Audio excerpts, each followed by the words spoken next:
तुम्ही कितीही वयाचे असाल, पायावरती येणारी सूज ही 90% वेळा हृदयाशी रिलेटेडच असते. स्मोकिंग असेल, ड्रिंकिंग असेल, टोबॅको च्युइंग आहे, त्याचबरोबर कॉफी आणि टी जी डायरेक्टली रक्तवाहिनीला डॅमेज करणाऱ्या या गोष्टी आहेत. म्हणजे या व्यसनांमधून होतं काय, आपल्या शरीरातल्या रक्तवाहिन्यांना एक प्रकारची सूज यायला लागते. एखाद्या व्यक्तीचं पंपिंग इजेक्शन फ्रॅक्शन जर 20% पेक्षा कमी असेल तर अशा व्यक्तीला हार्ट ट्रान्सप्लांट करण्याशिवाय दुसरा पर्याय कदाचित भविष्यातल्या काळामध्ये त्याच्याशिवाय दुसरा पर्याय राहणार नाहीये. अनेक वेळेला लोक या दुखण्याला ऍसिडिटीमुळे असं होतंय असं म्हणतात. मग हे हार्ट पंपिंग मध्ये काहीतरी बिघाड आहे म्हणून होतं की खरंच ऍसिडिटी पण असू शकते? जसं आपण महादेवाच्या पिंडीवरती अभिषेक करत असतो, एक सतत धार पडत असते, तशी हृदय आणि फुफ्फुसाशी रिलेटेड सगळे जे काही स्नायू आहेत याच्यावरती आपण औषधी काड्याची धार सोडत असतो, जसं आपण अभिषेक करतो तसं. एखाद्या व्यक्तीला जर असं वाटत असेल की हार्ट अटॅकमध्ये मला जास्त डॅमेज नाही झालं पाहिजे, तर त्या व्यक्तीने त्याच्या हृदयाची पंपिंग कॅपॅसिटी चांगली ठेवणं आणि दरवर्षी ही पंपिंग कॅपॅसिटी चांगली आहे का हे चेक करून घेण्यासाठी स्ट्रेस टेस्ट सारख्या तपासण्या दरवर्षी करून घेत राहणं खूप गरजेचं आहे. आयुर्वेदामध्ये अशी कोणती उपचार पद्धती आहे का की गोळ्या पण आपण घेऊ शकणार नाही आणि आयुर्वेदाच्या मदतीनं देखील हा आजार आपण बरा करू? पण 40 पेक्षा जर पंपिंग कॅपॅसिटी कमी कमी कमी होत गेली, मग 30, 35, 20, 15, 10 अशा टप्प्याटप्प्याने जर कमी होत गेली तर मात्र इट्स अ अलार्मिंग साईन. लवकरात लवकर आपल्याला ही कॅपॅसिटी वाढवण्यासाठी आपल्याला पावलं उचलायला लागतील.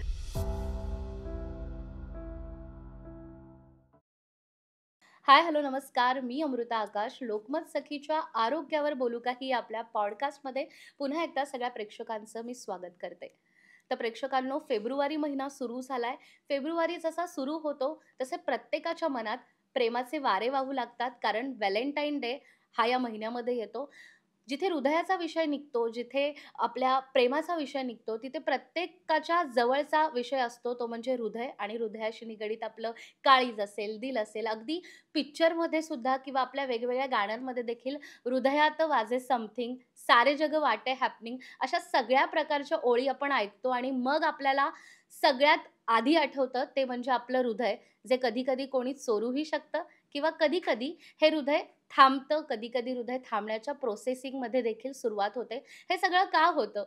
आता प्रेमाचा विषय तर झाला, मात्र आरोग्याच्या दृष्टिकोनातून देखील हृदय हे तितकंच महत्त्वाचं आहे. कोणाला तरी बघून जेव्हा आपल्या हृदयामध्ये काहीतरी होतं, तेव्हा त्याला आरोग्याच्या भाषेत त्याचं पंपिंग व्यवस्थित होतंय का? किंवा या हृदयाची ताकद ही व्यवस्थित आहे की नाही, हेही जाणून घेणं तितकंच महत्त्वाचं आहे. त्यामुळे आजचा हा पॉडकास्ट ज्याच्यावर तुमचं प्रेम आहे किंवा ज्याने तुमच्या हृदयामध्ये जागा मिळवली आहे, त्याच्यासोबतही शेअर करायला विसरू नका. आणि याच हृदयाबद्दल आज आपण असंख्य अशा प्रश्नांवर उत्तरं घेणार आहोत, गप्पा मारणार आहोत. आणि आपल्याला मार्गदर्शन करण्यासाठी आपल्यासोबत आहेत माधवबागचे medical operation head doctor Pravin Ghadigaonkar. Doctor, या पॉडकास्टमध्ये आपलं स्वागत करते. नमस्कार. तर नुकताच व्हॅलेंटाईन डे होऊन गेलेला आहे, पण हा संपूर्ण महिना हा हृदयाचा, प्रेमाचा असा हा महिना असतो. त्यामुळे हृदयामध्ये जेव्हा पंपिंग होतं, तेव्हा काही काही वेळेला असं म्हटलं जातं, कोणीतरी तुझी आठवण काढतंय का? किंवा तुझ्या हृदयात कोणी आहे का? हे तर सगळं प्रेमाचं झालं. पण ह्या हृदयाची खरंच ताकद समजून घेणं किंवा माझं जे पंपिंग आहे, हे नॉर्मल होतंय, हे कसं ओळखायला हवं? हृदयाचं पंपिंग नॉर्मल होतंय याचं एक सरळ साधं उदाहरण असतं. तुमची सगळे जे शरीराचे व्यवहार आहेत, जे काही तुम्ही कामं करताय ती व्यवस्थित चालली आहे. जर तुम्हाला काही त्रास नाही आहे, सगळं छान चालू आहे, तर तुमचं हृदय छान पद्धतीने पंपिंग करतंय. आता हे पंपिंग म्हणजे नक्की काय असतं हे समजून घेणं खूप गरजेचं आहे. आपल्या शरीरात हृदय हा खूपच महत्वाचा असा अवयव आहे, कारण हृदयाचं काम थांबलं तर आपलं या जगातलं काम थांबतं. त्यामुळे असा क्रिटिकल असा अवयव आपल्या शरीराला जिवंतपणा द्यायचं काम करत असतो किंवा जिवंत ठेवायचं काम करत असतो. हे करतं काय, तर शरीराच्या गरजेनुसार शरीराला रक्त पाठवायचं काम, पोचवण्याचं काम आपल्या शरीरातलं हृदय करत असतं. मग हे कसं करतं, शरीराकडून जे काही अशुद्ध रक्त म्हणजे ज्याच्यामध्ये ऑक्सिजन कमी झालेला आहे, असं रक्त हृदय स्वतःकडे घेतं आता या कमी झालेल्या ऑक्सिजनवाल्या रक्तामध्ये परत ऑक्सिजन मिक्स करण्यासाठी हृदय हे सगळं रक्त फुफ्फुसांकडे पाठवतं. मग फुफ्फुसांमध्ये आपण जो काही श्वसनामार्ग मार्फत जो काही ऑक्सिजन घेतलाय, हा ऑक्सिजन त्याच्यामध्ये मिक्स होतो. हे असं ऑक्सिजन मिक्स झालेलं रक्त परत हृदयाकडे येतं आणि हृदय ताकदीने सगळ्या शरीराला पंप करतं. ही जी काही हृदयाची ताकद लावून शरीराला पंपिंग करायची कॅपॅसिटी जी आहे, याला म्हणतात पंपिंग कॅपॅसिटी किंवा हृदयाची ताकद. ही ताकद जेवढी मजबूत, तेवढी आपलं हृदय सगळ्या संकटांना, सगळ्या परिस्थितीला तोंड द्यायला सक्षम. हं. जेवढी ताकद कमी, तेवढं हृदय आपलं वेगवेगळ्या संकटांना सामोरं जायला त्याला पण प्रॉब्लेम निर्माण होतो आणि वेगवेगळे कॉम्प्लिकेशन्स निर्माण व्हायला लागतात. त्यामुळे एखादं माणूस किंवा एखादी व्यक्ती किती मजबूत आहे, हे त्याच्या या हृदयाच्या ताकदीवरती निश्चितपणे अवलंबून असतं. बरोबर. पण मग आता पंपिंग नॉर्मल आहे की नाही याबद्दल तुम्ही सांगितलं. पण मग माझं पंपिंग लो होतंय किंवा कुठेतरी हृदयापर्यंत ती ताकद पोहोचत नाहीये. याचे काही सिम्प्टम्स शरीर आपलं देतं का? नक्कीच शरीर दाखवत असतं. जसं मी म्हटलं, की हृदयाचं नॉर्मल काम आहे शरीराला गरजेनुसार रक्त पोहोचवणं. हं. आता ही गरज खूप डायनॅमिकली बदलत असते. जसं आत्ता आपण इथे बसलोय, बोलतोय म्हटल्यानंतर साहजिकच शरीराची गरज कमी आहे. मग त्यानुसार त्याने काम करणं अपेक्षित आहे. हं. जर आपण दोघं धावायला लागलो, जिने चढायला लागलो, पळायला लागलो, की शरीराची रक्ताची गरज ही वाढायला लागते. हं. त्यावेळेला हृदयाने त्या गरजेनुसार जोरात पंपिंग करून ती वाढलेली गरज फुलफिल करणं खूप गरजेची असते. हं. त्यामुळे हे जे काही व्यवस्थापन चाललेलं असतं, शरीराच्या गरजेनुसार रक्त पाठवायचं आणि त्याच्यानुसार त्या हृदयाची पंपिंग कॅपॅसिटी डिफाईन असते. हं. समजा एखाद्या व्यक्तीच्या शरीरामध्ये ही पंपिंग कॅपॅसिटी कमी झाली, हं. म्हणजे काय होईल? शरीराच्या गरजेनुसार रक्त मिळेनासं होईल. मग अशा व्यक्तीमध्ये ते बसलेले आहेत तर विशेष काही प्रॉब्लेम होणार नाही. पण ते चालायला लागतील, जिना चढायला लागतील, धावायला लागतील, त्यावेळेला पहिला पहिला त्रास त्यांना जाणवायला लागेल, तो म्हणजे चालताना धाप लागणं किंवा छातीवरती दगड ठेवल्यासारखी भावना निर्माण होणं. हे पहिलं लक्षण त्यांना दिसायला लागेल. दुसरं लक्षण दिसायला लागेल ते म्हणजे पायावरती येणारी सूज. खूप साधं सोपं सिम्प्टम्स आहे. बऱ्याचदा आपण दुर्लक्ष करत असतो. बऱ्याचदा लोकं असं म्हणून दुर्लक्ष करत असतात, की आता तर माझं वय झालंय, पायावरती तर सूज येणारच आहे. असं बिलकुल नाहीये. तुम्ही कितीही वयाचे असाल, पायावरती येणारी सूज ही 90% वेळा हृदयाशी रिलेटेडच असते. त्यामुळे पायावर जर सूज येत असेल, तर तुमच्या हृदयाची पंपिंग कॅपॅसिटी कुठेतरी कमी झालेली आहे. चालताना धाप लागतीये, धडधड होतीये, दम लागतोय, तर हृदयाची पंपिंग कॅपॅसिटी कुठेतरी कमी झालेली आहे. तिसरा महत्त्वाचा सिम्प्टम असतो तो म्हणजे आपल्याला विसरायला होतं वरचेवर. हे विसरायला का होतं? तर पंपिंग कमी झाल्या कारणामुळे मेंदूला ज्या ताकदीने रक्त मिळायला पाहिजे, त्या ताकदीने जर रक्त मिळेनासं झालं, तर विसरभोळेपणा किंवा एखाद्या खोलीत आपण काहीतरी करायला गेलेलो असतो. पण तिथे गेल्यावर विचार करतो, की बरं मी कशासाठी हे कपाट उघडलं? किंवा इथपर्यंत मी का पोहोचलो? तर थोडंसं आपली जी संभ्रमावस्था निर्माण होते. बऱ्याचदा ही कदाचित हृदयाच्या लो पंपिंगमुळे अशा पद्धतीची लक्षणं आपल्याला दिसायला लागतात. आणि अशी लक्षणं जर दिसत असतील, प्रामुख्याने चालताना दम लागणं, धाप लागणं, अधूनमधून छातीत दुखणं आणि पायावरती येणारी सूज, ही लक्षणं जर दिसत असतील, तर ही टाळण्यासारखी, दुर्लक्ष करण्यासारखी बिलकुल लक्षणं नाही आहेत. कदाचित तुमच्या हृदयाची पंपिंग कॅपॅसिटी कमी होत चाललेली आहे. हं. वेळीच ती वाढवायची नितांत गरज आहे. बरोबर. आता ही जी तुम्ही सगळी लक्षणं सांगितली, अनेकदा आपण लोकांना बोलताना बघतो, की पूर्वी तर मी एवढा-एवढा चालायचो, पण मला दम लागत नव्हता किंवा माझं हृदय तेवढं धड करत नव्हतं. पण आत्ता चालायला लागलोय, तर आता हे त्रास व्हायला लागलेत किंवा ही सगळी लक्षणं लोकांना दिसतायत. मग त्यांनी ते ओळखायला हवं का, की बाबा पंपिंगमध्ये काहीतरी गडबड होते. पूर्वीपेक्षा आत्ता माझं शरीर मला वेगळे सिग्नल देतायत. नक्कीच हे सिग्नल खूप समजून घेणं खूप गरजेचं आहे. कारण 3 मित्र शरीरामध्ये आपापसात कोऑर्डिनेशन ठेवून काम करतात. हं. एक म्हणजे तुमचं हृदय, त्याला मदतीला असतं ती म्हणजे आपली फुफ्फुसं ज्याला लंग्स म्हणतो आणि हृदयाच्या मदतीला अजून एक अवयव असतो तो म्हणजे आपल्या किडनी, राइट? हं. ते तिन्ही एकमेकांना संकटाच्या काळी मदत करत काम करत असतात.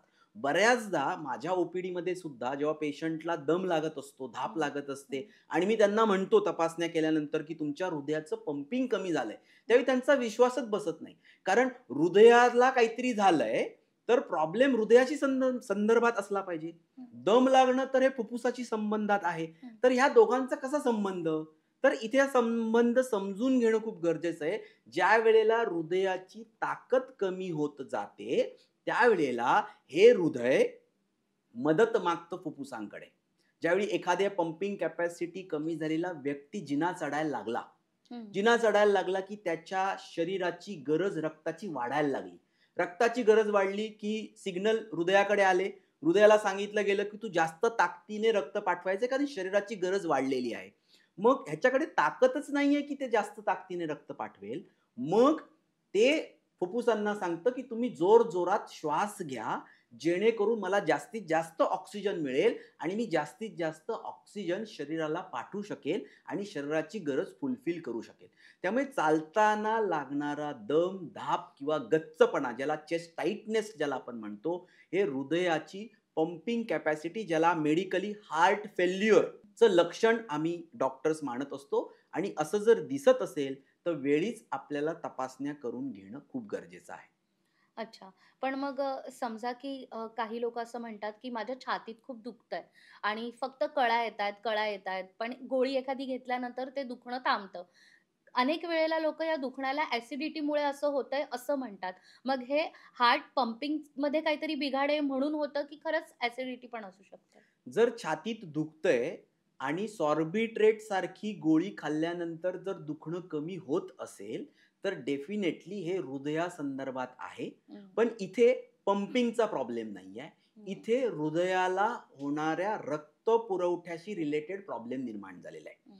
पंपिंग जसं आपण म्हटलं, हृदय शरीराला किती ताकदीने रक्त पाठवतंय हं. हे, ही ताकद म्हणजे हृदयाचं पंपिंग. हं. आणि हृदयाला काम करण्यासाठी, हृदयाला ही पंपिंग कॅपॅसिटी वापरण्यासाठी हृदयाला स्वतःच्या अशा 3 मुख्य पाईपलाईन असतात, 3 मुख्य रक्तवाहिन्या असतात. या रक्तवाहिन्यांमधून हृदयाला रक्त कमी मिळायला लागलं, हृदयाच्या स्नायूंचा रक्तपुरवठा कमी झाला की छातीत दुखायला लागतं. मग सॉर्बिट्रेट सारखी रक्तवाहिन्या डायलेट करणारी, पाईपलाईन मोठी करणारी औषधं ज्यावेळी आपण खातो त्यावेळेला रक्तपुरवठा हृदयाचा सुरळीत व्हायला लागतो आणि हे चेस्ट पेन कमी होतं. त्यामुळे जसं तुम्ही म्हटलात की बऱ्याचदा चेस्ट पेनला आपण ॲसिडिटी म्हणून दुर्लक्षित करत असतो. हं. तर हे असं करून चालणार नाही. जर सॉर्बिट्रेट खाल्ल्यानंतर हृदयाचं दुखणं, चेस्ट पेन कमी होत असेल तर या हृदयाच्या रक्तपुरवठ्याशी रिलेटेड प्रॉब्लेम आहे.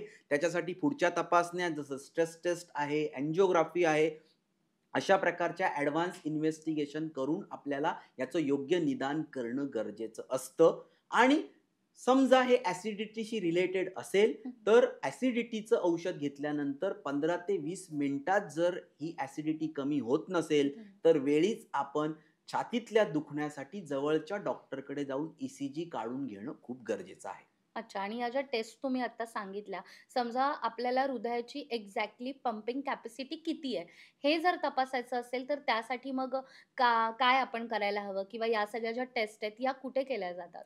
सगळ्यात सोपी आणि लगेच तातडीने करता येईल, उद्याच्या उद्या करता येईल ती टेस्ट मी हं. प्रेक्षकांना सांगतो. ती म्हणजे उद्या सकाळी उठायचं. उपाशी पोटी जर तुम्ही 2.5 ते 3 किलोमीटर व्यवस्थित चालू शकताय, चढाव चढू शकताय आणि हे करत असताना कुठेही धाप लागत नाहीये, दम लागत नाहीये, तर समजून जायला पाहिजे ढोबळमानाने हृदयाचं पंपिंग परफेक्ट आहे. त्याच्यात काहीही प्रॉब्लेम नाही. हं. पुढे जाऊन अधूनमधून दम लागतोय, धाप लागतोय, पायावरती अधूनमधून सूज येते, थकल्यासारखं वाटतंय, तर आपल्याला ह्याच्या पुढची एक ॲडव्हान्स तपासणी करायला लागेल, ती म्हणजे स्ट्रेस टेस्ट. स्ट्रेस टेस्ट म्हणजे काय असतं? तर जसं जिममध्ये एक कार्डियॅक मशीन असतं, ज्याला आपण TMT ट्रेडमिल मशीन म्हणतो. एक बेल्ट पळत असतो विशिष्ट स्पीडने, त्याच्यावरती त्या व्यक्तीला धावायचं असतं आणि हे धावत असताना हृदयाचा ECG स्क्रीनवरती आम्ही मॉनिटर करत असतो. बरोबर BP चेक करत असतो, हार्ट रेटचं व्हेरिएशन चेक करत असतो. म्हणजेच हृदयाला एका सर्टन स्ट्रेस लेव्हलमध्ये पळवून तो कसा परफॉर्म करतोय हे बघायची तपासणी म्हणजे स्ट्रेस टेस्ट. हं. ही तपासणीमध्ये जर 15 मिनिटं आपण छान धावू शकतोय, कुठलाही दम लागलेला नाहीये, ईसीजी आपला ॲब्सोल्यूट नॉर्मल आहे, बीपी आपला टप्प्याटप्प्याने वाढत गेलाय, पण तो एकदम कंट्रोल फॅशनमध्ये वाढत गेलाय, असं जर असेल तर स्ट्रेस टेस्ट निगेटिव्ह आहे, स्ट्रेस टेस्ट नॉर्मल आहे, कुठलंही पंपिंगचा काहीही प्रॉब्लेम नाही. या टेस्टमध्ये समजा काही आपल्याला थोडेसे सिग्नल्स दिसतायत, थोडासा दम लागलेला दिसतोय, पायावरती अधूनमधून सूज येण्याची लक्षणं पेशंटमध्ये आहेत, तर याच्या पुढची ॲडव्हान्स आणि कन्फर्मेटरी टेस्ट असते, ती म्हणजे 2D इको. इकोकार्डिओग्राफी ज्याला आपण म्हणतो. म्हणजे काय असतं, ही एक प्रकारची हृदयाची सोनोग्राफी. सोनोग्राफी आपल्या सगळ्यांना माहिती असते, कधी ना कधी आपण केलेली असते. म्हणजे हृदयाचं आतमध्ये स्ट्रक्चर कसं आहे, हृदय कसं काम करतंय, हृदयाची जाडी किती आहे, हृदयाचं पंपिंग करण्याची ताकद किती आहे, या सगळ्या गोष्टी या 2D इकोच्या रिपोर्टमध्ये प्रेक्षकांना कळत असतात, त्या व्यक्तीला कळत असतात. या 2D इकोचा रिपोर्ट जर कोणी डोळ्यासमोर ठेवला, तर या रिपोर्टमध्ये EF किंवा इजेक्शन फ्रॅक्शन नावाची एक टर्म यूज केलेली असते. हा EF म्हणजेच त्या पर्टिक्युलर व्यक्तीच्या हृदयाची पंपिंग कॅपॅसिटी. त्याच्यासमोर पर्सेंटमध्ये व्हॅल्यू लिहिलेली असते. 40% आहे, 50% आहे, 60% आहे, 20% आहे, 10% आहे. अशा पद्धतीने EF मेन्शन केलेलं असतं. या व्हॅल्यूवरून आपण समजू शकतो त्या व्यक्तीच्या हृदयाचं पंपिंग नॉर्मल आहे की ॲबनॉर्मल आहे. पुढे जाऊन अजून एक रक्ताची तपासणी आहे, ती म्हणजे एंटीप्रोबिएनपी. एंटीप्रोबिएनपी म्हणजे काय? हृदयाच्या मांसपेशींनी सिक्रीट केलेलं एक प्रकारचं हॉर्मोन. आता हृदयाच्या मांसपेशी हे हॉर्मोन का बरं सिक्रेट करतात? त्याच्यासाठी एक स्पेशल रिझन आहे. ज्या वेळेला हृदयातून बाहेर रक्त फेकायची पंपिंग ताकद कमी होते, त्यावेळी हे रक्त हृदयातच साठायला लागतं. कारण पुढे फेकायची ताकदच कमी झाली आहे. म्हणजे त्याचा साठा हृदयातच व्हायला लागतो, हृदयाच्या चेंबरमध्ये व्हायला लागतो आणि हृदयाच्या चेंबरमधलं प्रेशर वाढायला लागतं. हे प्रेशर वाढलं की हृदयाच्या मांसपेशी एक हॉर्मोन सिक्रीट करतात. या हॉर्मोनचं काम असतं की त्या व्यक्तीच्या शरीरातलं पाणी लघवीच्या मार्फत काढून टाकावं, जेणेकरून रक्तातलं पाणी कमी झालं की हृदयाच्या चेंबरमधलं प्रेशर सुद्धा कमी होईल. ही प्रोटेक्टिव्ह मेकॅनिझमच्या माध्यमातून अशा प्रकारचं एक हॉर्मोन सिक्रीट होतं. हे हॉर्मोन जर प्रचंड रक्तात आलेलं आहे, याचा अर्थ हृदयामध्ये जास्त प्रेशर निर्माण झालेलं आहे आणि पंपिंग कॅपॅसिटी त्या व्यक्तीची जास्तीत जास्त कमी झालेली आहे. त्यामुळे अशा पद्धतीने साधं आपल्याला जाणवणारे symptom, stress test, 2D echo आणि एंटीप्रोबिएनपी या 4 तपासण्या प्रत्येक व्यक्तीला त्याच्या हृदयाकडे पंपिंग कॅपॅसिटी किती आहे, त्याचं हृदय किती मजबूत आहे, हे दाखवून देऊ शकतात. अच्छा. या 4 तपासण्या तुम्ही आम्हाला सांगितल्या. पण अनेकदा आता जसं तुम्ही सांगितलं सकाळी उठून अशा-अशा पद्धतीने तुम्ही टेस्ट करा किंवा ट्रेडमिलवर चालायचं आहे तर लोकं जिममध्ये आपण बघतो, की व्यायाम करत असतात, ट्रेडमिलवर धावत असतात आणि एकाएकी असं काहीतरी होतं, की ते कोसळतात आणि अनेकदा त्यांचा मृत्यू देखील होतो. त्यामुळे स्वतःहून हे सगळं करण्यापेक्षा डॉक्टरांकडे जाऊन त्याचं व्यवस्थित निदान करून या टेस्ट करणं किती गरजेचं आहे आणि माधवबागमध्ये अशा टेस्ट होतात का मग? नक्कीच गरजेचं आहे. कारण बऱ्याचदा यंगस्टर जे आहेत ज्यावेळी जिममध्ये जातात, त्यावेळेला कुठलाही चेकअप न करता डायरेक्ट कार्डिओवरती उतरून ते त्यांचा व्यायाम त्यांच्या स्पीडने करत असतात. बरोबर. आणि बऱ्याचदा जिममध्ये वेगवेगळे स्टेजेसचे लोकं असतात. कोण 4 वर्षापासून व्यायाम करतोय, तोही तिथेच असतो. कोणाला आता 6 महिने झालेत, कोणाला 1च महिना झालाय आणि आपण नवीन गेलेलो असतो. प्रत्येकजण त्याने जी ताकद कमवली आहे त्याच्यानुसार व्यायाम करत असतो आणि इथे बऱ्याचदा कॉम्पिटिशन डेव्हलप झालेली असते. समोरचा व्यक्ती जर 7च्या स्पीडने धावतोय तर मला सुद्धा आता मी पण धावू शकतो, मी पण 7च्या स्पीडने धावलं पाहिजे. अशा प्रकारचं एक कॉम्पिटिशनचं एन्व्हायर्नमेंट जिममध्ये डेव्हलप झालेलं असतं आणि या कॉम्पिटिशनमध्ये स्वतःच्या आरोग्याचं स्टेटस माहीत नसताना जर आपण उतरलो तर तुम्ही जसं उल्लेख केलात तशा इमर्जन्सीजमध्ये लँडअप होऊ शकतो. कारण जर तुम्हाला कार्डिओ करायचंय, जर एखाद्या व्यक्तीला ट्रेडमिलवरती धावायचंय, तर त्याने त्याच्या आधी त्याच्या हृदयाकडे किती स्पीडने धावायची ताकद आहे, हे चेक करणं खूप गरजेचं आहे. आणि इथे मी ॲडवाईस करू इच्छितो, अशा प्रत्येक व्यक्तीने स्वतःची एकदा स्ट्रेस टेस्ट करून घ्यावी. कारण स्ट्रेस टेस्टमध्ये आपण त्या पट्ट्यावरती चालवत तर असतो, पण सोबत हृदयाचा आलेख सुद्धा चेक करत असतो. बीपी सुद्धा चेक करत असतो आणि हार्ट रेट कशा पद्धतीने चेंज होत आहेत हे सुद्धा चेक करत असतो. एकदा का आपण स्ट्रेस टेस्ट करून घेतली आणि तो रिपोर्ट नॉर्मल आला, तर आपण बिनधास्त जिममध्ये कार्डिओ करू शकतो. त्या मशीनवरती धावू शकतो. त्यामुळे जे प्रेक्षक हा कार्यक्रम बघतायत त्यांना मला हेच सांगायचंय, जर तुम्ही कार्डिओ करताय, जर तुम्ही जिममध्ये जाऊन ट्रेडमिल करताय, त्याच्या अगोदर एक सेफर साइड म्हणून स्ट्रेस टेस्ट जर तुम्ही करून घेतली, तर तुम्ही बिनधास्तपणे तुमचं कार्डिओ सेशन, कार्डियाक एक्सरसाइजेस करू शकता.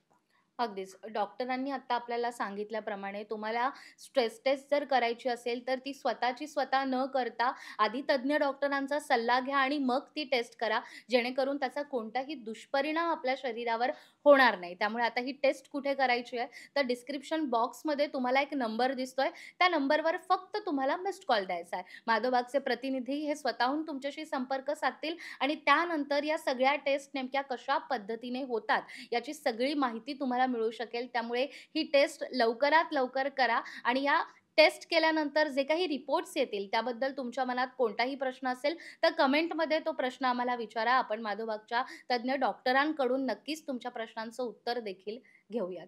तर डॉक्टर, या टेस्टबद्दल तुम्ही आम्हाला सांगितलं. मात्र समजा हृदयामध्ये काही गडबड होते किंवा पंपिंग व्यवस्थित होत नाहीये आणि एखादा रुग्ण डॉक्टरांकडे गेला, त्यांनी गोळ्या चालू केल्या किंवा रुटीनमध्ये काही बदल केला, तर ते रिलॅक्स होतात, की आता गोळी चालू आहे ना, मग आता मला काही वेगळं होणार नाही.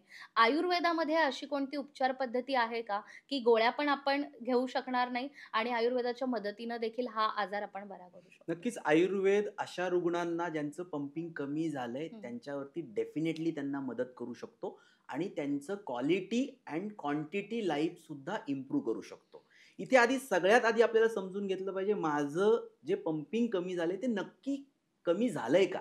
कसं ओळखायचं? कारण बऱ्याचदा ज्यावेळी 2D एकोचा रिपोर्ट लोकं करतात आणि त्याच्यावरती वाचतात, की EF हं, किंवा इजेक्शन फ्रॅक्शन 65% हं, त्यावेळी अर्धे रुग्ण तर इथेच घाबरतात. हं, कारण ते कंपेअर करत असतात 100% बदल्यामध्येच 65%. तर इथे मी आपल्या प्रेक्षकांना हे सांगू इच्छितो, की पंपिंग कॅपॅसिटी जी आहे ही नॉर्मली एखाद्या व्यक्तीमध्ये 65% म्हणजेच नॉर्मल आहे. ती कधीच 100% कुठल्याच माणसामध्ये नसते. त्यामुळे इजेक्शन फ्रॅक्शन 65% 60 ते 65% असणं हे नॉर्मल आहे. हं, याच्यापेक्षा जर कमी दिसत असेल, याच्यापेक्षा कोणामध्ये 50 दिसलं तरी काही घाबरण्याची कारण नाही. 40 दिसत असेल तरी काही विशेष घाबरण्याचं कारण नाही. पण 40 पेक्षा जर पंपिंग कॅपॅसिटी कमी, कमी, कमी होत गेली, मग 30, 35, 20, 15, 10 अशा टप्प्या-टप्प्याने जर कमी होत गेली, तर मात्र इट्स अ अलार्मिंग साइन. लवकरात लवकर आपल्याला ही कॅपॅसिटी वाढवण्यासाठी आपल्याला पावलं उचलायला लागतील. कारण रिसर्च असं म्हणतो, एखाद्या व्यक्तीचं पंपिंग, इजेक्शन फ्रॅक्शन जर 20% पेक्षा कमी असेल, तर अशा व्यक्तीला हार्ट ट्रान्सप्लांट करण्याशिवाय दुसरा पर्याय हं, कदाचित भविष्यातल्या काळामध्ये त्याच्याशिवाय दुसरा पर्याय राहणार नाहीये. त्यामुळे एवढा हा क्रिटिकल असा हा हं. फॅक्टर आहे हृदयाच्या बाबतीतला. त्यामुळे या पंपिंग जर तुमचं किंवा एखाद्या व्यक्तीचं कमी होत असेल, तर त्याच्याकडे दुर्लक्ष करून चालणार नाही. पण इथे घाबरण्याचं सुद्धा कारण नाही. कारण आयुर्वेदाच्या मदतीने आपण यशस्वीपणे ही पंपिंग कॅपॅसिटी वाढवू शकतो. माधवबागकडे अशी हजारो उदाहरणं आहेत. जिथे 10 पंपिंग असलेल्या व्यक्तीचं पंपिंग 25 झालंय. 20चं पंपिंग आपण 35 वर नेऊन ठेवलेलं आहे. जे 25-30चं पंपिंग आहे ते 40-45 पर्यंत नेऊन ठेवलेलं आहे. त्यामुळे पंपिंग कॅपॅसिटी हृदयाची डेफिनेटली वाढवता येते आणि इथे माधवबागने जे काही संशोधन करून जी काही चिकित्सा पद्धती विकसित केलेली आहे, त्याच्यातली सगळ्यात महत्त्वाची ट्रीटमेंट ती म्हणजे संपूर्ण हृदय शुद्धीकरण उपचार पद्धती. ही संपूर्ण हृदय शुद्धीकरण पंचकर्म उपचार ज्यावेळी रुग्ण घ्यायला लागतो, सोबत त्याच्या लाईफस्टाईलमध्ये बदल करायला लागतो, आहारात बदल करतो, विशिष्ट प्रकारचे व्यायाम करतो, ताणतणावाचं व्यवस्थित व्यवस्थापन करतो आणि सोबत आयुर्वेदाची जी काही पॉवरफुल औषधं आहेत, जी हृदयाला बळ देणार आहेत, हृदयाची ताकद वाढवणार आहेत, याची सांगड घालून ज्यावेळी ट्रीटमेंट केल्या जातात, त्यावेळेला हृदयाची पंपिंग कॅपॅसिटी, हृदयाची ताकद वाढल्याची हजारो उदाहरणं आहेत. अच्छा, पण मग असे कोणते फॅक्टर आहेत का, की जे इजेक्शन फ्रिक्शन हे कमी करू शकतात किंवा कमी करण्यासाठी आपण काही उपाय करू शकतो? येस, इजेक्शन फ्रॅक्शन कमी करणारे काही धोक्याचे घटक ज्याला आपण हं. रिस्क फॅक्टर म्हणतो, हां. डेफिनेटली आहेत. त्यातलं सगळ्यात महत्त्वाचा रिस्क फॅक्टर ते म्हणजे त्या व्यक्तीला जर डायबिटीज असेल, हं. मधुमेह हा इजेक्शन फ्रॅक्शन कमी करणाऱ्या घटकांमधला एक फॅक्टर आपल्याला म्हणायला पाहिजे. हं. कारण मधुमेह म्हणजेच काय? रक्तात साखर प्रमाणापेक्षा जास्त वाढली आहे. हं. आता रक्तात साखर जर वाढली म्हणजे रक्त घट्ट झालं, जड झालं. असं जड रक्त दिवसभर पूर्ण शरीरातून फिरवायचंय म्हटल्यानंतर हे फिरवण्यासाठी कोण फिरवत असतं? तर आपल्या शरीरातली मोटर म्हणजे आपलं हृदय. मग जेव्हा जेव्हा रक्त घट्ट होतं, रक्तात साखरेचं प्रमाण वाढतं, त्यावेळी हृदयावरती लोड यायला लागतो. हृदयावरती ताकद हृदयाला जास्त लावायला लागते आणि परिणामी हृदयाचं पंपिंग हळू-हळू, हळू-हळू आपल्याला कमी होताना दिसतं. असाच एक रिस्क फॅक्टर तो म्हणजे हाय ब्लड प्रेशर. हं. हाय ब्लड प्रेशर मध्ये होतं काय? हृदयातल्या रक्तवाहिन्या ज्या आहेत आणि शरीरातल्या रक्तवाहिन्या ज्या आहेत, या संकुचित होतात, नॅरो होतात. मग अशा नॅरो झालेल्या रक्तवाहिनीमधून हृदयाला जोरात रक्त पुढे पाठवायचंय. म्हणजे साहजिकच या वाढलेल्या ब्लड प्रेशरच्या कंडिशनमध्ये सुद्धा हृदयाला जास्त प्रमाणात ताकद लावायला लागते.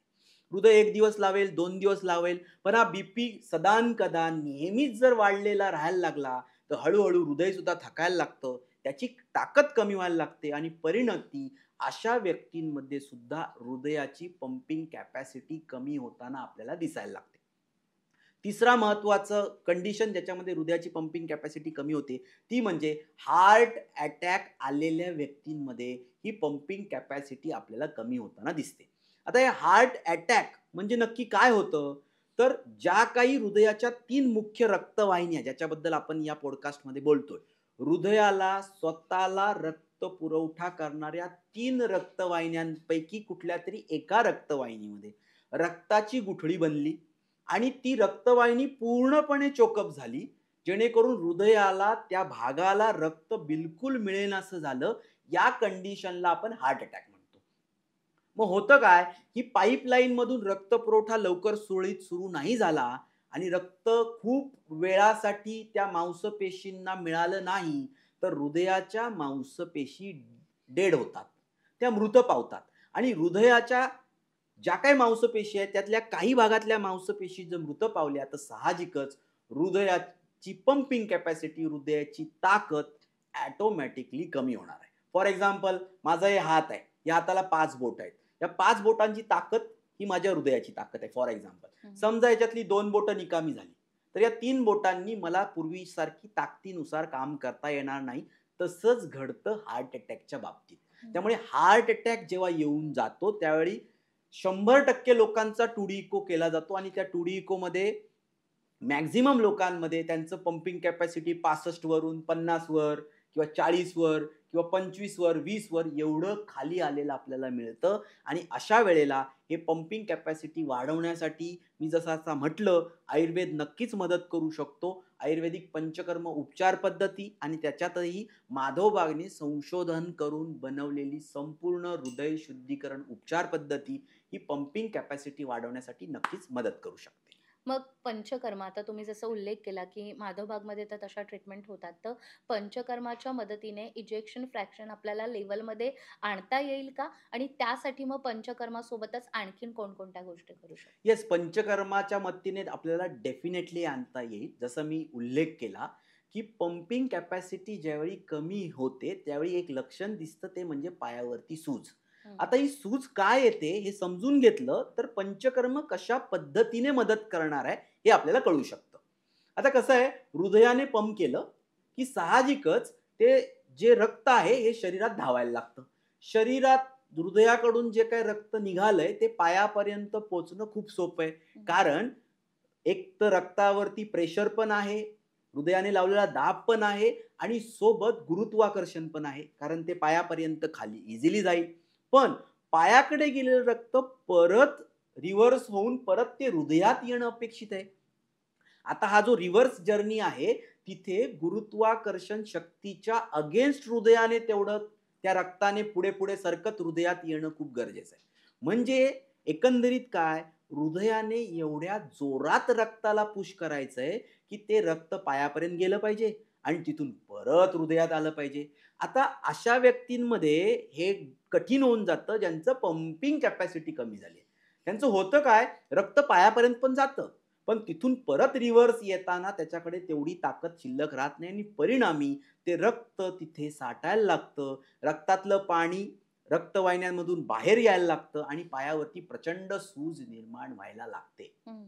म्हणजेच पंपिंग कॅपॅसिटी कमी झालेल्या व्यक्तीमध्ये रक्त संथ गतीने आपल्या सगळ्या शरीरातून फिरतंय.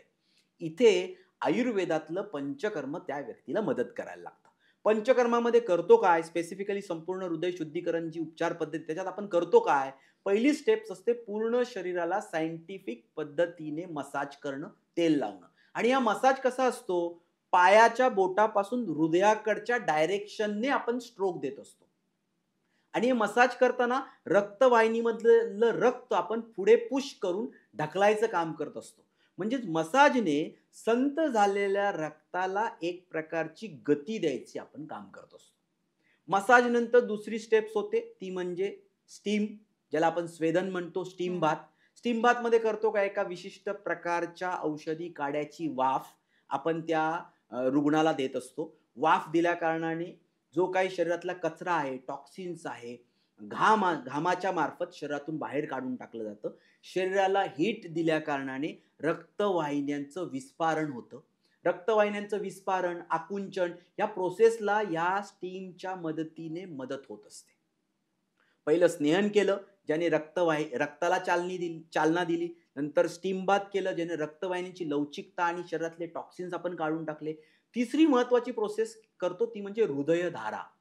जसं आपण महादेवाच्या पिंडीवरती अभिषेक करत असतो, एक सतत धार पडत असते, तशी हृदय आणि फुफ्फुसाशी रिलेटेड सगळे जे काही स्नायू आहेत याच्यावरती आपण औषधी काड्याची धार सोडत असतो, जसं आपण अभिषेक करतो तसं. याने होतं काय, इथले स्नायू ताकदवान व्हायला लागतात, हृदयाचा रक्तपुरवठा इम्प्रूव्ह व्हायला लागतो, स्नायूंना मिळणारा रक्तपुरवठा इम्प्रूव्ह व्हायला लागतो आणि दम लागायचं जे सिम्पटम्स आपण म्हटलं होतं पंपिंग कमी होणाऱ्या लोकांमध्ये, हे सिम्पटम अगदी दुसऱ्या दिवशीपासून कमी व्हायला लागतं. हं. आणि या संपूर्ण हृदय शुद्धीकरण उपचार पद्धतीतला शेवटचा टप्पा तो म्हणजे बस्ती चिकित्सा. या बस्तीमध्ये करतो काय, आपण औषधी काढा किंवा औषधी तेल आपण गुदद्वारामार्फत त्या व्यक्तीच्या शरीरात पाठवतो. आता या जे मटेरियल आपण आत पाठवले त्याच्यामध्ये आयुर्वेदातली पोटेन्शियल अशी औषधं, जसं अर्जुन आहे, पुनर्नवा आहे, वेखंड आहे, अशा पद्धतीची औषधं जे हृदयाच्या मांसपेशींना ताकद देतील आणि त्या व्यक्तीचं पंपिंग कॅपॅसिटी वाढवतील. म्हणजे एकंदरीत काय, संपूर्ण हृदय शुद्धीकरण उपचार पद्धती ज्यावेळी आपण त्या रुग्णावरती सुरू करतो, हळूहळू त्याच्या हृदयाची पंपिंग कॅपॅसिटी वाढायला लागते. चालताना लागणारा दम कमी व्हायला लागतो, पायावरची सूज कमी व्हायला लागते आणि त्याच्यानंतर ज्यावेळी आपण 2D इको म्हणा, स्ट्रेस टेस्ट म्हणा, यासारख्या तपासण्या ज्यावेळी करतो, त्यावेळी हृदयाचं पंपिंग कॅपॅसिटी खूप मोठ्या प्रमाणात आणि चांगल्या पद्धतीने वाढल्याची हजारो उदाहरणं आपल्याकडे आहेत. त्यामुळे पंपिंग कॅपॅसिटी जर कोणाची कमी झाली असेल, तर आयुर्वेद नक्कीच त्याला त्याच्या हृदयाची पंपिंग कॅपॅसिटी वाढवण्यासाठी मदत करू शकतो. अच्छा. पण मग हे पंचकर्म साधारण रुग्णांनी किती वेळा करावे किंवा प्रत्येक रुग्णाच्या शरीरानुसार पंचकर्म कमी जास्त होऊ शकतात का? हो, त्याच्या हृदयाची ताकद किती कमी झाली आहे, हं. याच्यानुसार पंचकर्म किती करायचे हे डिपेंड असतं. एखाद्याला फक्त 4थ्या जिन्यातच दम लागतोय, धाप लागतीये, पायावरती सूज येत नाहीये, याचा अर्थ आत्ता कुठे सुरुवात झाली आहे हृदयाची पंपिंग कॅपॅसिटी कमी व्हायला. हं. अशा व्यक्तींमध्ये फक्त 30 दिवसाची ट्रीटमेंट, ज्याच्यामध्ये 7 पंचकर्म केले जातात, हं. एवढाच कालावधी पुरेसा असतो. याच्यातच त्याची पंपिंग कॅपॅसिटी, हृदयाची ताकद आपल्याला वाढवता येऊ शकते. काही व्यक्तींमध्ये हृदयाची ताकद समजा दुसऱ्या जिन्यामध्ये, तिसऱ्या जिन्यामध्ये दम लागतोय, अधूनमधून धाप लागतीये, पायावरती सूज येतेय, ट्रेडमिलवर ज्यावेळी आपण चालतोय त्यावेळी 8-9 मिनिटामध्येच आपल्याला थांबायला लागतंय. 2D इको केला तर हृदयाची पंपिंग 40-45% आहे. अशा व्यक्तींमध्ये 2 महिन्याची ट्रीटमेंट आपल्याला लागत असते. साधारण 12 ते 14 ट्रीटमेंट पंचकर्माच्या करायला लागतात. अशा पद्धतीने आपल्याला त्याची पंपिंग कॅपॅसिटी वाढवता येऊ शकते. हं. आणि पुढचे काही लोक असतात ज्यांच्यामध्ये अगदी 10 पावलं चाललं तरी दम लागतो, धाप लागते. 2D इकोमध्ये इजेक्शन फ्रॅक्शन 20%, 25%, 15% इतका खाली आलेला आहे. अशा लोकांमध्ये मात्र 3 ते 4 महिन्याचा कालावधी लागतो. साधारण 20 ते 25 ट्रीटमेंट यांना करायला लागतात आणि एवढा स्ट्रॉंग सपोर्ट दिल्यानंतर अशा व्यक्तींची कार्डियक कॅपॅसिटी इम्प्रूव्ह व्हायला मदत झालेली असते. अगदी बरोबर. पण मग सर मला सांगा, की हृदयाची जी पंपिंगची कॅपॅसिटी आहे, ती समजा जर एखाद्या रुग्णाची चांगली आहे, तर मग त्याला हार्ट अटॅकचा धोका कमी आहे का? किंवा या कॅपॅसिटीचा आणि हार्ट अटॅकचा नेमका संबंध काय आहे? नक्की संबंध आहे. कारण हार्ट अटॅक ही जी सिच्युएशन आहे, हृदयाच्या रक्तवाहिनीमध्ये रक्ताची गुठळी बनल्यानंतर जी काही आणीबाणीची स्थिती आहे, हं. ज्याच्यामध्ये एक सर्टन वेळ आपल्याला फाईट करायला लागते. कशासाठी फाईट करायला लागते? तर आपल्याला हॉस्पिटलमध्ये पोहोचायचं आहे. जी रक्ताची गुठळी बनली आहे, तिला फोडून रक्त पुरवठा परत सुरळीत करायचा आहे. याच्यासाठी काही वेळ आपल्याला लागत असतो. हं. या वेळामध्ये हृदयाने त्या सिच्युएशनला फाईट करत राहणं खूप गरजेचं असतं आणि इथे त्या पर्टिक्युलर व्यक्तीची पंपिंग कॅपॅसिटी किंवा त्याच्या हृदयाची ताकद मदत करत असते. त्यामुळे एखाद्या व्यक्तीला जर असं वाटत असेल, की हार्ट अटॅकमध्ये मला जास्त डॅमेज नाही झालं पाहिजे, तर त्या व्यक्तीने त्याच्या हृदयाची पंपिंग कॅपॅसिटी चांगली ठेवणं आणि दरवर्षी ही पंपिंग कॅपॅसिटी चांगली आहे का? हे चेक करून घेण्यासाठी स्ट्रेस टेस्ट सारख्या तपासण्या दरवर्षी करून घेत राहणं खूप गरजेचं आहे. जर स्ट्रेस टेस्ट वरती ती व्यक्ती 15 मिनिटं चालतीये, काही धाप लागत नाहीये, काही त्रास झालेला नाही आणि स्ट्रेस टेस्ट निगेटिव्ह आहे, तर त्याने निर्धास्त व्हावं. कुठल्याही हार्ट अटॅकला फाईट करायची यशस्वी ताकद त्याच्या हृदयात आलेली आहे आणि त्यामुळे त्याला कुठल्याही हार्ट अटॅकशी घाबरायची बिलकुल गरज नाही. अगदीच आणि प्रत्येकाला असं वाटेल, की माझं हृदय हे अगदी व्यवस्थित असावं, त्याने पंपिंग अगदी व्यवस्थित करावं आणि माझ्या हृदयामध्ये कोणताही असा त्रास नको, जेणेकरून भविष्यात मला हृदयाशी निगडीत कोणता आजार होणार नाही. तर ही पंपिंग कॅपॅसिटी वाढवण्यासाठी माधवबागमध्ये नेमक्या कोणकोणत्या ट्रीटमेंट असू शकतात? ट्रीटमेंट आहेत आणि रुग्णांना त्याबद्दल आपण कशी माहिती देऊ शकतो? जसं मी आत्ता तुम्हाला सांगितलं, की पंपिंग कॅपॅसिटी वाढवण्यासाठी माधवबागमधली सगळ्यात महत्त्वाची उपचार पद्धती ती म्हणजे संपूर्ण हृदय शुद्धीकरण उपचार पद्धती. त्याच्यामध्ये कुठल्या स्टेप्स असतात त्या आपण बघितल्या, ज्याच्यामध्ये स्नेहन, स्वेदन, हृदयधारा आणि बस्ती अशा पद्धतीने पंचकर्म त्या व्यक्तीवरती केलं जातं. या पंचकर्मासोबतच त्या व्यक्तीच्या आहाराचं व्यवस्थापन करणं हे सुद्धा तितकंच गरजेचं असतं. कारण जसं आत्ता आपण बघितलं, ही पंपिंग कॅपॅसिटी कमी करण्यामध्ये वाढलेलं वजन, कोलेस्ट्रॉल, वाढलेली साखर आणि वाढलेलं ब्लड प्रेशर सुद्धा तेवढंच कॉन्ट्रिब्युटिंग फॅक्टर असतात. हं. त्यामुळे आहारातून आपण ब्लड प्रेशर, डायबिटीज, वाढलेलं कोलेस्ट्रॉल, ओबेसिटी या गोष्टींना आळा घालणं गरजेचं असतं. त्यामुळे आहारात सुद्धा विशिष्ट बदल त्या व्यक्तीने करणं गरजेचं असतं. आहारातल्या बदलांमध्ये वेगवेगळी व्यसनं जी आहेत, जसं स्मोकिंग असेल, ड्रिंकिंग असेल, टोबॅको च्युइंग आहे. त्याचबरोबर कॉफी आणि टी जी डायरेक्टली रक्तवाहिनीला डॅमेज करणाऱ्या या गोष्टी आहेत. हं. म्हणजे या व्यसनांमधून होतं काय, आपल्या शरीरातल्या रक्तवाहिन्यांना एक प्रकारची सूज यायला लागते. सूज आलेली रक्तवाहिनी कडक बनते, कठीण बनते आणि ह्या रक्तवाहिनीमध्ये रक्ताची गुठळी बनायची शक्यता वाढत जाते आणि हार्ट अटॅकचे चान्सेस वाढतात. त्यामुळे व्यसनांपासून दूर राहणं, योग्य आहार, माधवबागची संपूर्ण हृदय शुद्धीकरण उपचार पद्धती आणि आयुर्वेदातली अर्जुनासारखी औषधं या सगळ्यांची सांगड ज्यावेळी आपण घालतो, त्यावेळी पंपिंग कॅपॅसिटी ग्रॅज्युअली इन्क्रीज व्हायला लागते आणि त्या व्यक्तीच्या हृदयामध्ये एक स्ट्रॉंग ताकद आपण निर्माण करू शकतो. अगदीच. त्यामुळे प्रत्येकाला असं वाटतं, की आपण अगदी व्यवस्थित असायलाच हवं आणि आपल्या घरातली मोठीही सांगतात, की श्वास मोठा घ्या, म्हणजे जास्तीत जास्त ऑक्सिजन आपल्या शरीरात बरोबर. जाईल आणि हृदय आपलं व्यवस्थित राहील. तर याच्याशिवाय प्राणायामाच्या शिवाय आणखीन कोणती योगासनं आहेत का, की ती आपण हृदयाची ताकद वाढवण्यासाठी करू शकतो? योगासनामध्ये सूर्यनमस्कार ज्याला सर्वांग आसन आपण म्हणतो. प्रॅक्टिस हं. करून हळू-हळू व्यक्तीने सूर्यनमस्कार करायला पाहिजे. हं, ज्याच्यामध्ये ज्या काही 12 वेगवेगळ्या पोझिशन्स आहेत, पोजेस ज्या आहेत, हं, याच्यातून आपल्या शरीराचा सर्वांगीण व्यायाम होत असतो. हं, त्याचबरोबर ताडासन नावाचं एक आसन आहे, ज्याच्यावरती पायाच्या बोटांवरती आपण उभे राहत असतो आणि पूर्ण हात स्ट्रेच करून शरीराला एक प्रकारचा ताण देत असतो. हं, तर हे ताडासन, भुजंगासन हं. राइट? ही 2 आसनं खूप महत्त्वाची आहेत. या आसनांच्या माध्यमातून हृदयाची पंपिंग कॅपॅसिटी आपण वाढवायला मदत करणार आहोत. याच्याच जोडीने असे हजारो रिसर्च झालेले आहेत, की प्राणायाम असेल, मेडिटेशन असेल, अनुलोम-विलोम असेल, भ्रामरी प्राणायाम असेल, हे केल्या कारणाने हृदयाची पंपिंग कॅपॅसिटी तर वाढतेच, पण हार्ट अटॅक यायची शक्यता सुद्धा, शरीरात रक्ताची गुठळी बनायची शक्यता सुद्धा आपण कमी करत असतो. त्यामुळे चालण्याच्या व्यायामाबरोबरच योगासनं आणि मेडिटेशन आणि प्राणायाम यांची जोड जर आपण घातली, तर हृदयाला आपण नक्कीच मजबूत स्थितीमध्ये ठेवू शकतो. बरोबर. आणि ह्या सगळ्या गोष्टी समजा एखाद्याला घरच्या घरी करणं शक्य नसेल, तर माधोबागचं निवासी हॉस्पिटल पण आहे खोपोलीला. येस. तर त्या ठिकाणी पण रुग्ण येऊन कशा पद्धतीनं ह्या सगळ्या आजारांवर मात करू शकतात आणि नैसर्गिक वातावरणात मेडिटेशन करू शकतात? येस, नक्कीच. माधवबागचे 3 हॉस्पिटल्स आहेत. एक खोपोली, दुसरं वायझॅकला आहे आणि तिसरं कोंढाळी.